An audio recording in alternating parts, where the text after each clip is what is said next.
Hello, my name is Robert Poulter, and this introduction precedes performances now available on Robert Poulter on YouTube of 5 scenes from my reconstructions of Philip Jacques de Loutherbourg's large 18th century miniature theatre, the Eidophusikon. Some background information. Philip Jacques de Loutherbourg was a late 18th century painter and stage designer from the Alsace region of France, whose early talent was recognised when he was elected as the youngest ever member of the Académie in Paris. Due to personal domestic problems, he was forced to flee that city and turned up in London in 1771, where he successfully pursued his career as a painter of dramatic landscapes, battle scenes on land and sea, scenes of banditti and smugglers in the Mediterranean, and all with a great emphasis on strategic light sources. Here is one of his typical Mediterranean scenes, with a ship in distress, stormy seas, people struggling on the beach, a rocky cove, and that dramatic light source.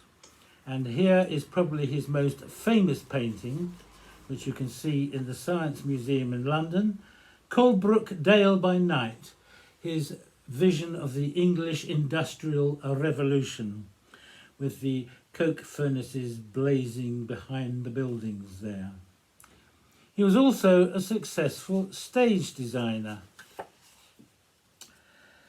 and he worked for that great English actor David Garrick.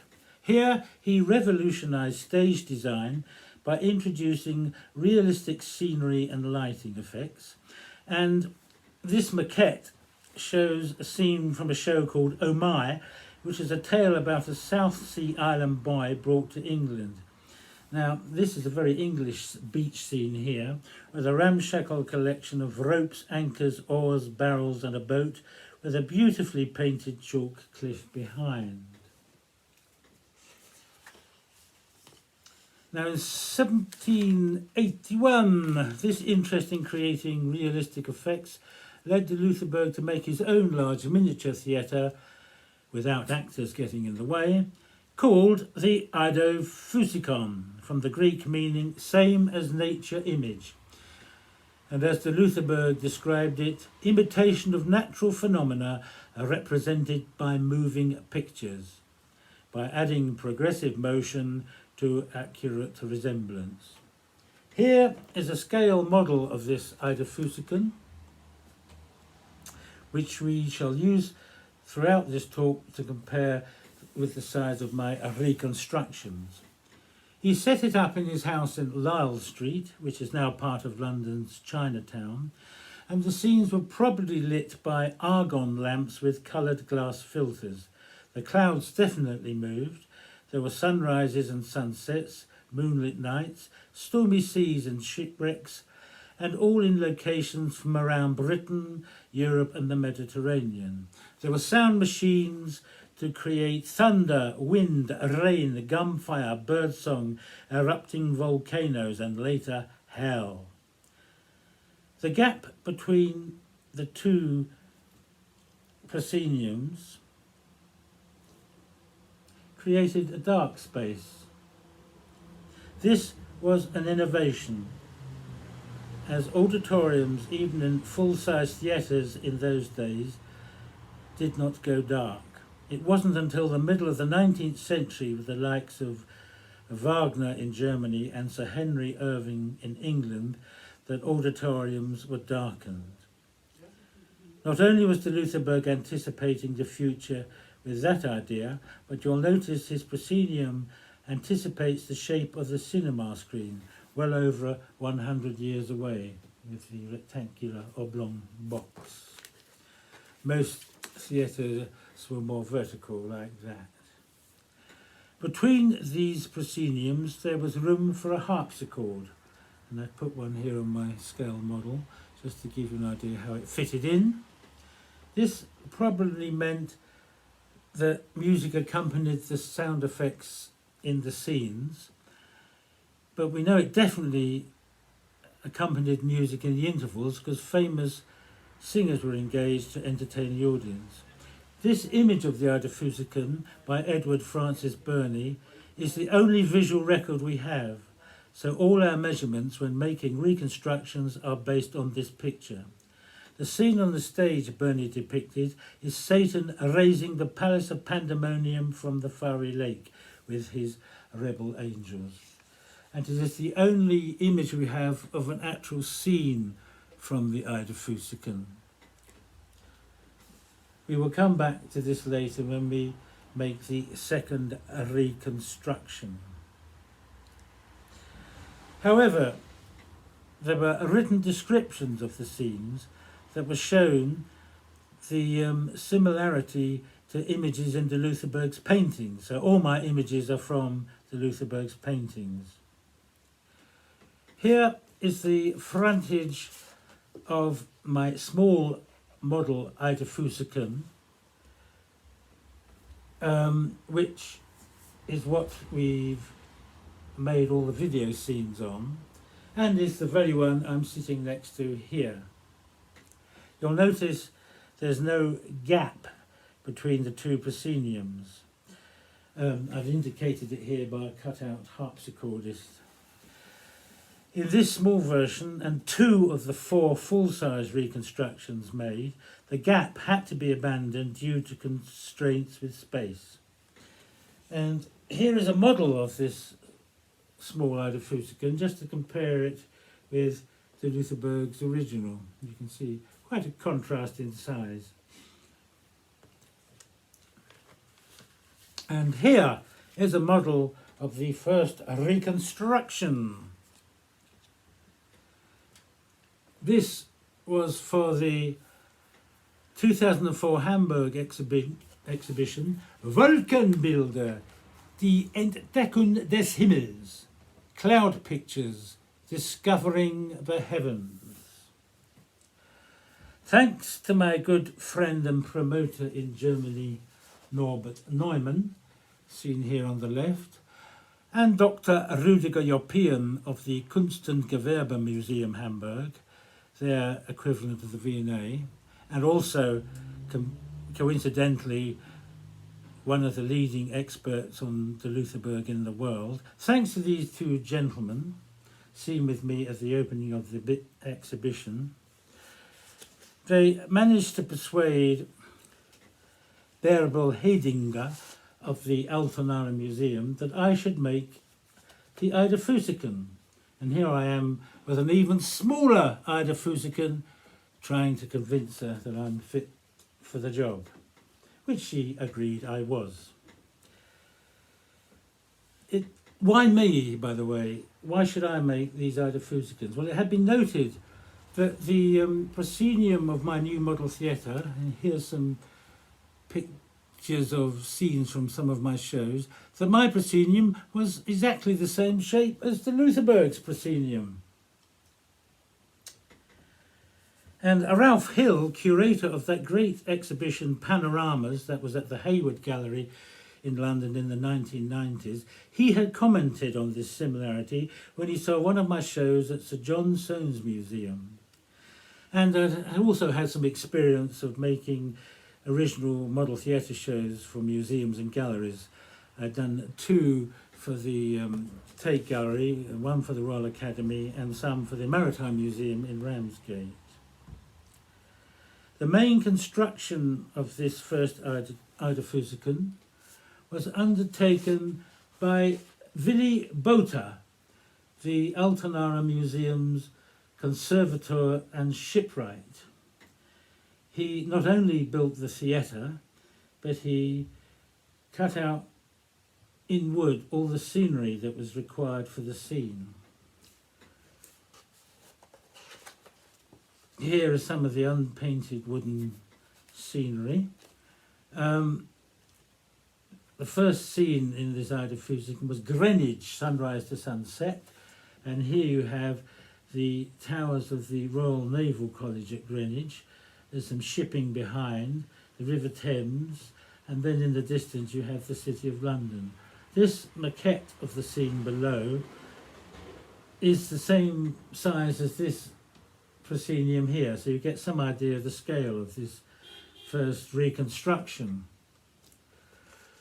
The scene Greenwich sunrise to sunset, had a rolling background with clouds on, and on the back of it were sunrises and sunsets, and here am I painting a sunrise onto the back. Now with the changing of lighting from front to back, you could create wonderful effects as the sunrise bled through to the front.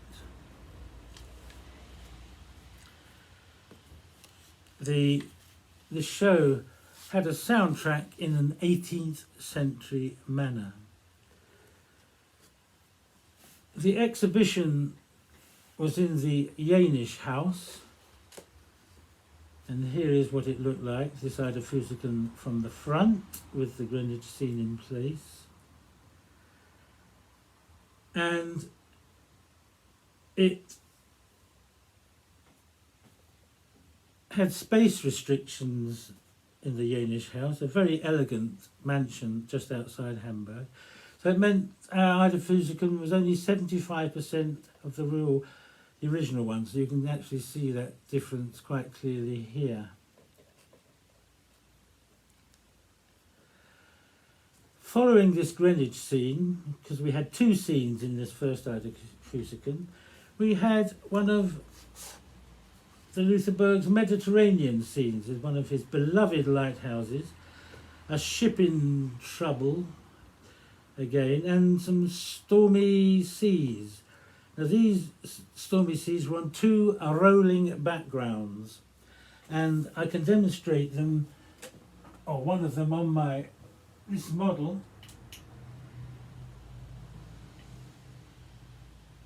Where we only had room for one, but you do get the effect quite well.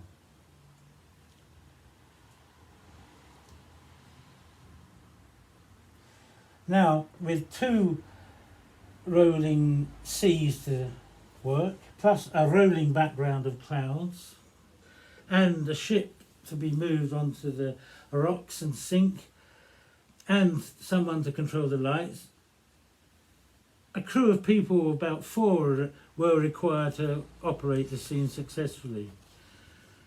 And Donata Predic, seen here with me at the opening of the exhibition, was the person in charge of this crew, and they performed the show every day throughout the exhibition's run. And when the exhibition was over, this first Eidophusikon returned to the Altenara Museum where it had been made, and then for the next 16 years, Donata and her crew performed the two scenes every Sunday at 4 o'clock in the afternoon. 16 years. Remarkable achievement, and it only stopped because of the COVID pandemic arriving. Extraordinary really, because de Loutherbourg himself only ran his one for 2 years, then sold it.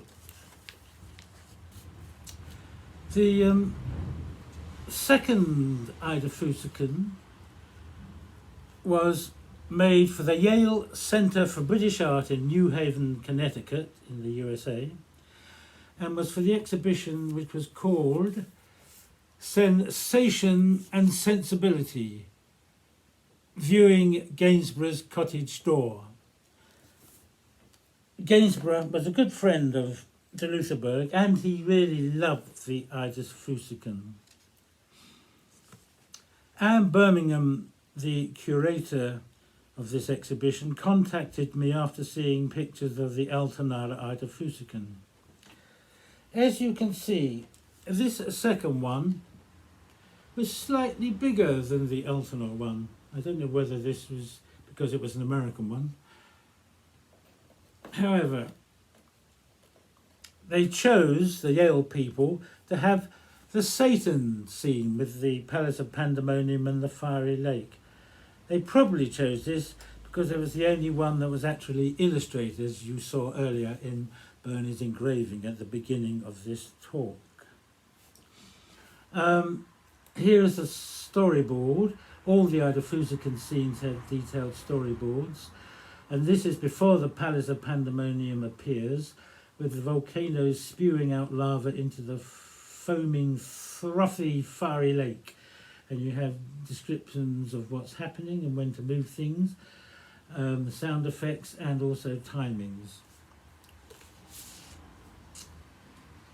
Now, this Eidophusikon was built by a bigger team than an Altona, with Rick Johnson leading it, and the 5 of them actually, but this gentleman on the left, Kevin Deacon, seemed to do most of the work. You'll see here these 4 columns with chains on. These were to work the Palace of Pandemonium, which was beneath the stage and had to be pulled up on pulleys. And here I am beneath the stage cleaning one of the glass panels with part of the palace on.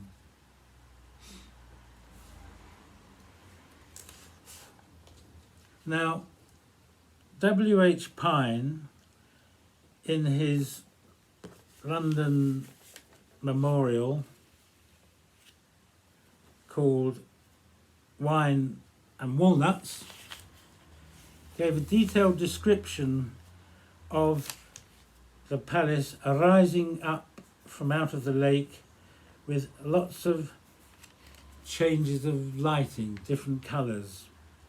Because it was so well described, we thought it would be nice to recreate this scene. Now, when this show was made, it was before LED lights were common, and it would have meant having lots of different coloured light bulbs on individual dimmer switches, which would have taken up a lot of room.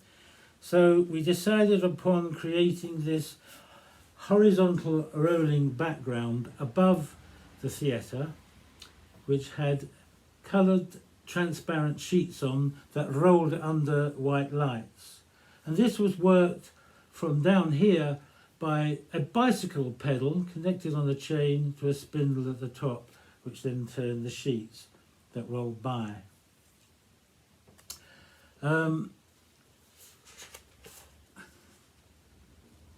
Anyway, despite that fact, we still needed 8 white lights on top of that. And here you can see the panel on the wall with the dimmer switches for them being operated by Kevin. I can show you in this nice photograph what the whole thing looked like more clearly without any people in the way. You have the bicycle pedal and the chain linked to the revolving background, which is at the top.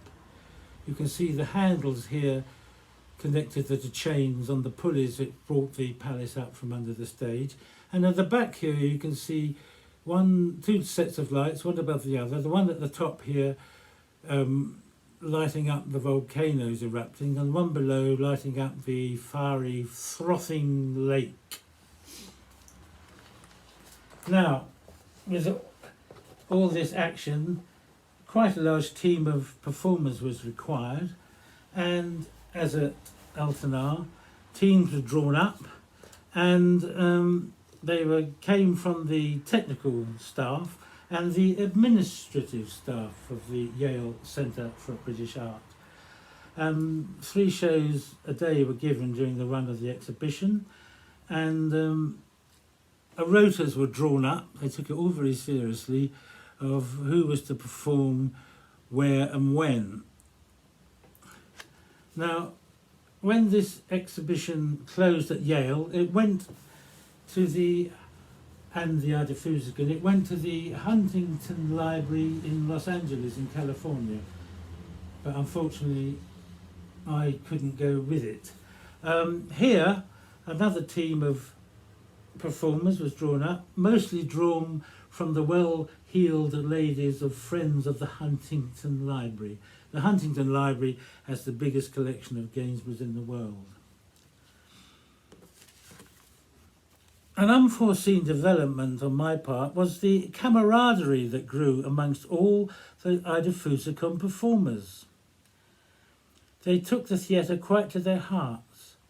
At Huntington Library, one of the performers, even produced a whole set of pens for all the performers to have, which was labelled the Eidophusiast, which was rather a nice gesture.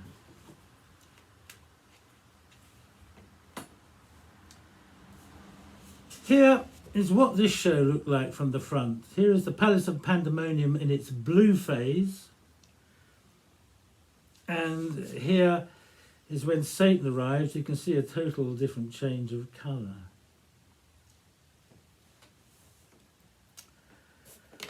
Oh, stand up, please. The third Eidophusikon of 2006 was made for the Nouveau Musée National de Monaco and its exhibition Lumière, Transparence, Opacité.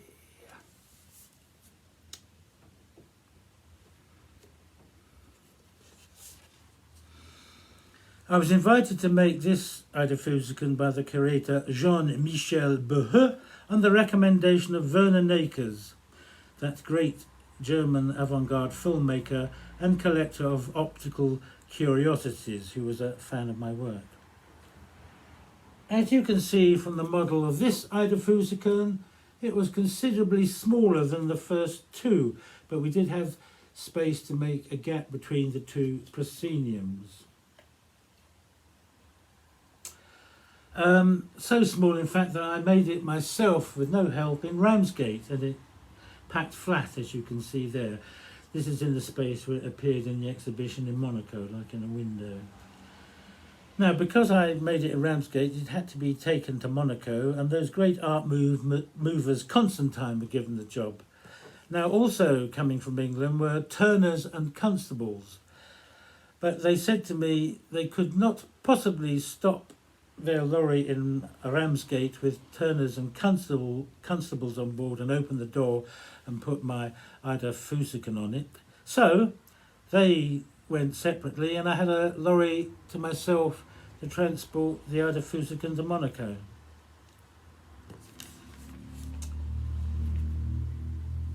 This show had elements of the previous Eidophusikons in it, in construction and in scene. We have sunrises to sunsets, moonlit nights, shipwrecks, storms at sea, and also volcanoes. Another beloved lighthouse of the Loutherbourg, and also a narrative was introduced into this scene, with smugglers making a rendezvous with a ship at sea and bringing back contraband. Here is the smugglers just about to leave. This, stand up my friends, this exhibition had female student volunteers, and they were the ones that operated the scenes, along with the exhibition hostesses. Now, it is Monte Carlo, remember. Here is what it looked like from the front. You can see we had the nice effect this time of the gap between the two prosceniums. The fourth Eidophusikon was commissioned by Dr. Erkhard Schinkel in 2012 of the LVL Industry Museums, Dortmund, and their exhibition, 2014, Über Unterwelten, which roughly translates as about the underworld. He had seen the Alternarum Eidophusikon in operation. Now, this Eidophusikon was bigger than the Monaco one, but not as large as the first two. We call it a middle-sized Eidophusikon, but it did have, again, space for the between the two prosceniums. Here's an exploded drawing of what was required. You can see it had elements of the other Eidophusikons with rolling backgrounds, columns to take chains. Because Satan and the Palace of Pandemonium made a guest appearance in this show, and there was more grooves than the other shows because we had more of a narrative for this show. There's more figures and there was more scenery. This exhibition and this Eidophusikon was situated in this rather beautiful coal mine, Zetschzollern 2, which was just outside Dortmund, and I apologise to my German friends for my pronunciation. I think it is the most beautiful coal mine in the world, and it was rather nice to work there on it, because I used to do the artwork late into the night, all on my own, and had the keys to this museum so I could let myself out the great gates. As with all the full-size Eidophusikons, except this one and the Monaco one, which I made, all the technical teams were responsible for decorating the front of the Eidophusikons. Now here you can see they chose a very interesting colour scheme. I hasten to add, I wasn't there that week when they did it, but I think it works okay. You can see here the Palace of Pandemonium in it. And as elsewhere, teams had to be got together to perform the scene during the exhibition's run. And this time it was made up of 3 teams: the curators, the young scientists, and the friends of the museum. Now, the friends of the museum actually did most of the performances during the exhibition, and here they are with Dr. Schinkel and his assistants. Now, these friends of the museum were actually from mining families, and they still lived in the mining village next to the mine, which was called the colony. And it was rather nice that these people from working mining families, the direct connection, were keen to operate the Eidophusikon.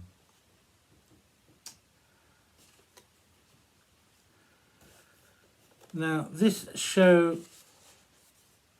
had a title, which is Als die Hölle auf die Erde kam, when hell comes to earth. Although it contained visual elements from the Loutherbourg, like the Coalbrookdale you can see here, it was a tale of the English Industrial Revolution, when England's green and pleasant land was being overwhelmed by industry. As you can see here, Satan and his rebel angels made an appearance with the Palace of Pandemonium. It began with a young couple being driven from the countryside into the hellhole of industry, who we called Adam and Eve, and then Satan and his rebel angels turn up and drive the workers trying to escape back into that hellhole of factories and smoke. But the museum wanted a happy ending. So I had to take the 5 volcanoes and the foaming lake and turn them into a beautiful Welsh mountain scene with a tranquil lake. It was based on a painting I'd seen in the basement of the Yale Centre for British Art, a de Loutherbourg painting. And we had the young couple, Adam and Eve, sailing across this peaceful lake in a little dinghy to a green future. Now, all these scenes on this size theatre, which are the ones we've made the videos you're going to watch, all the artwork in these scenes are virtually identical to the full-size artwork we made for the reconstructions, except in scene 1 I've added 2 extra de Loutherbourg images. The original soundtracks for 3 of the 5 Eidophusikon scenes contained harpsichord music that could have been heard in 1781, with pieces by the likes of Handel and Soler. When being shown on different media beyond the museum context, I decided to make new soundtracks for these scenes to avoid copyright infringements and make them a bit shorter. Scene 2 was shown in David Dimbleby's TV series The Making of Britain. Scenes 3 and 5 remain the same. Their soundtracks contain easily defined sections for the performers to follow. And I'll just show you a page from the score. All the Eidophusikons had scores made with instructions. And then this one, for this final scene, we have the music and sound effects here just blocked out in big shape so it's easy for the performers to see what's happening down the middle with what's going where in which direction. Here we have columns for the lighting instructions. Here a column for the revolving background, and on this far side a column denoting when the Palace of Pandemonium and Satan should come up and go down.